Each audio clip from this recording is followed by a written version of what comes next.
It was a rainy Thursday, the kind that makes the whole city smell like wet pavement and fried food. I had just gotten off work and stopped by Beirut Cafe to pick up dinner. Shawarma for me, falafel plate for Eliza. We always ordered the same thing, and the guy behind the counter knew us by name. As I waited by the register, tapping a damp receipt against my jeans, I glanced out the fogged-up window, and that's when I saw her. Eliza. She was tucked into the corner booth, the one with the mural of cedar trees behind it. Her friends were there too. Tessa, Carmen, and Brielle. All of them hunched close, phones out, notebooks on the table, whispering like they were plotting something big. I almost smiled. I thought maybe they were planning a surprise for someone, maybe even me. Then I saw Tessa mouth my name. Not loudly, but clear enough. Marcus. I stepped back, slowly, behind a decorative wood partition near the drinks cooler. I felt like a creep, hiding like that, but something in the way they leaned and made my stomach clench. We need to know if he's really in this, Tessa said. Her voice carried, sharp and confident. Eliza didn't say anything at first. Carmen tapped her nails on the table. It's been, what, a year? You don't want to waste time if he's just coasting. Then Tessa again. Exactly. So tonight, you fake a breakup. Say you need space, or whatever. Record it. Brielle leaned in. And if he freaks out, begs, or gets emotional, cool. He's serious. But if he just shrugs, or lets you walk, cut him off, Tessa finished. Like, hard stop. You deserve better. I stood there frozen, heart thudding, barely breathing. They weren't just talking. They had a plan. A full-on script, complete with roles, timing, even emotional checkpoints. You're going to start by saying you've been feeling disconnected, Carmen coached. That always hits. Eliza nodded slowly, scribbling something in her notebook. She wasn't on it. My girlfriend. Writing out lines to fake a breakup just to see how I'd react, like I was a lab rat in some twisted loyalty experiment. I didn't move. I didn't burst in and demand answers or cause a scene. I stayed hidden. I listened. I memorized every word. They laughed a little at one point. Something about how I always get that forehead wrinkle when I'm upset. They were making fun of me. By the time they wrapped up and packed their bags, I was already slipping out the side exit, my dinner bag still sitting on the counter, forgotten. I walked through the rain with no umbrella, soaked to the bone, but all I felt was heat, burning in my chest, in my throat, in my clenched jaw. I wasn't sad. Not yet. I was furious. But more than that, I was calculating. Because if they wanted a performance, oh, I was about to give them one. Just not the one they wrote. By the time I got home, I had already written my own version of the evening. Not on paper, just in my head. Every beat, every reaction, timed down to the second. I dropped my soaked hoodie by the door, changed into sweats, and sat at the kitchen table with my laptop open and a spreadsheet pulled up. I filled it with nonsense numbers and meaningless labels, but the headline was bold and clear. Q2 debt repayment forecast. Looked official enough. I practiced looking stressed, ran my hands through my hair, sighed, even pinched the bridge of my nose a few times. When I glanced at the clock, it was 7:42. At 7:57, I heard the key in the lock. I straightened in my chair and stared blankly at the screen, fingers hovering over the keyboard. Eliza came in with her usual, "Hey babe," voice. Soft, practiced. I didn't turn around, just muttered, "Hey," without looking up. I could hear her hesitate. She took her time hanging up her coat. I heard her slip her phone from her pocket. Then the unmistakable soft double beep of a voice memo starting. She walked over, slow and careful. "Can we talk?" "Here it comes," I thought. "Sure," I said, still not turning around. She sat on the edge of the couch, her voice a little shaky. "I've just been thinking a lot lately. About us." I finally looked at her, eyes wide like a man, just barely holding it together. "That's what I was going for. I don't know how to say this," she went on, "but I think I need some space." I blinked hard, nodded slowly, then turned back to the screen. She waited, probably thought I'd interrupt. I didn't. "I just feel like we've been disconnected," she added, almost word for word from the restaurant. "It's not you. I just need time." I gave a shaky breath. "I didn't want to tell you this," I said, voice low. "But maybe it's better if everything's out in the open." Eliza tilted her head. "What do you mean?" I closed the laptop. "You know those trips I've been taking with the drone club?" "Yeah." I sighed. "They weren't just for flying." She sat up straighter. "I've been betting," I said. "Racing drones. Underground circuits." It got out of hand. Her jaw tightened. "Like, how bad?" 45,000, I said flatly. "I'm in debt. Deep." That hit her like a slap.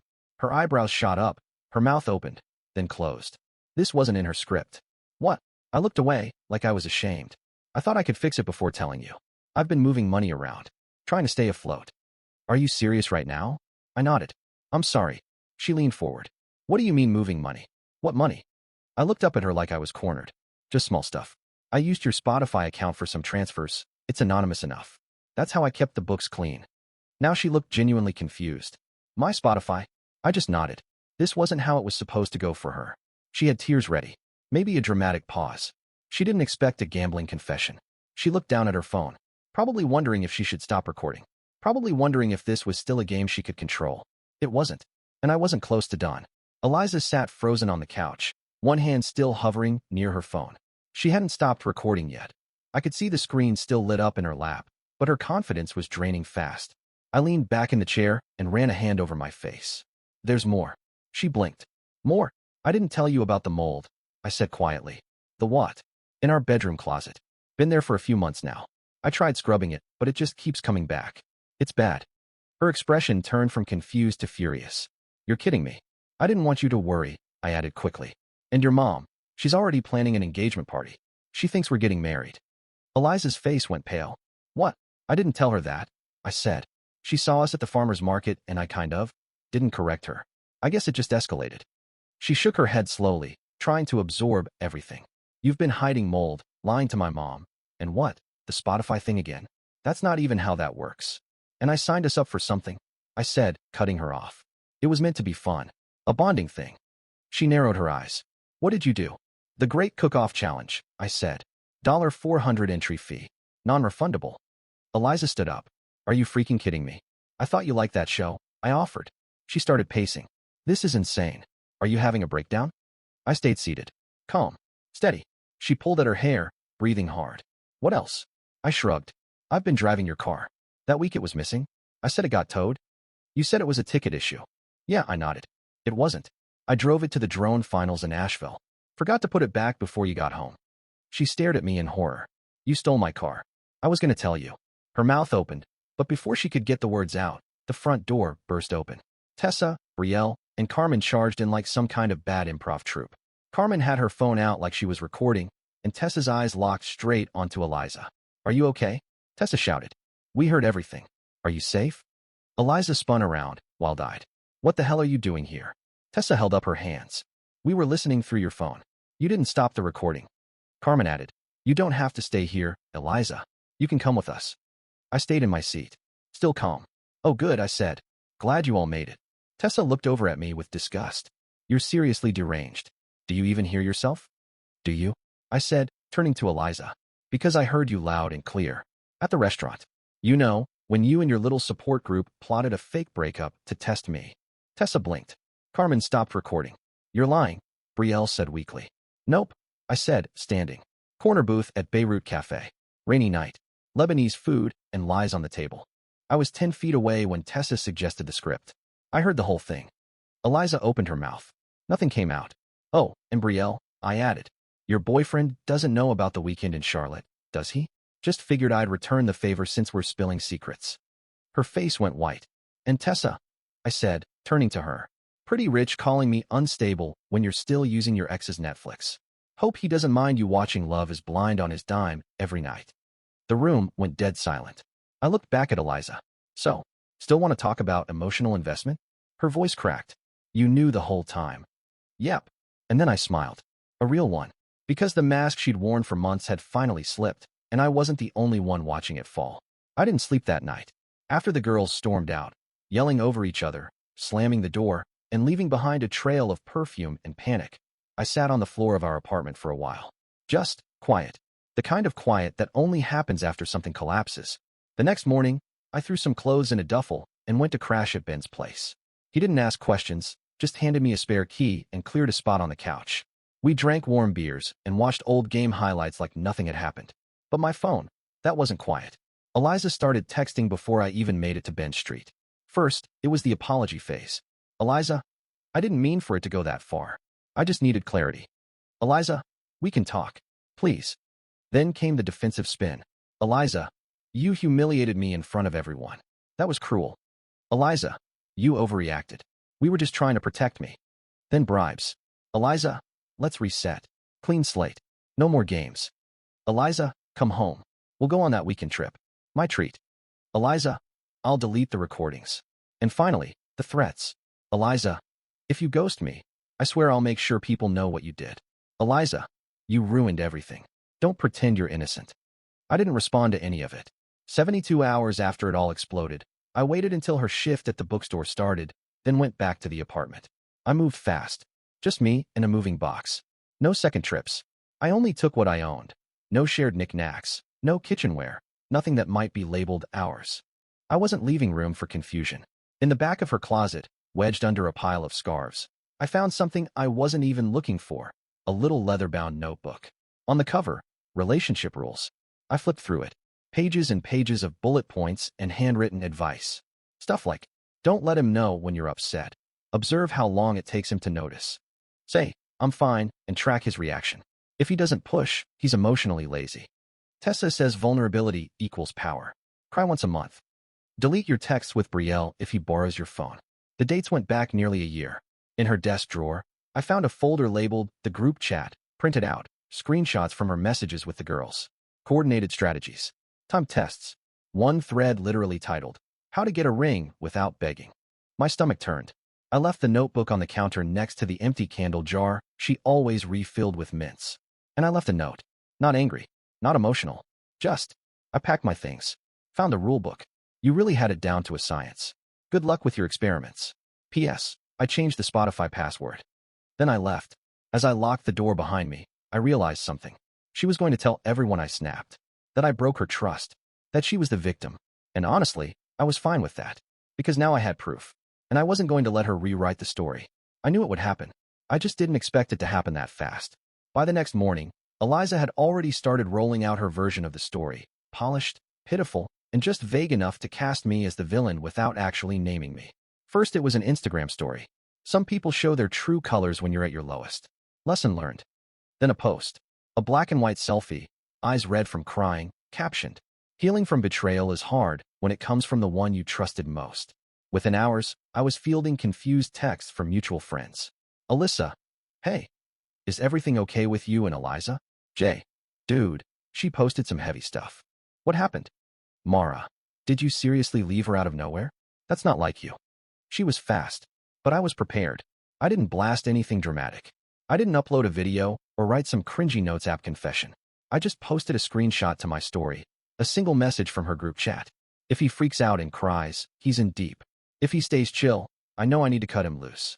Either way, I'll get answers. No caption, no commentary, just the text. Then another. Let's write the breakup script tonight. I want to do it before the weekend. Again, no context. I didn't need to say anything. People started messaging me, quietly at first. Mara, wait. What? Alyssa? I had no idea. That's messed up. Ben, this is why I stay single. I posted one last thing, a note I found in the rulebook. Scribbled in Eliza's handwriting, underlined twice. Emotional manipulation isn't abuse, it's strategy. That one hit hard. The shift was subtle, but it happened. The comments under her post stopped flowing. A few were deleted entirely. People who had reposted her crying selfie started removing it. One even sent me a DM. She told us you cheated. This makes way more sense. I didn't say much.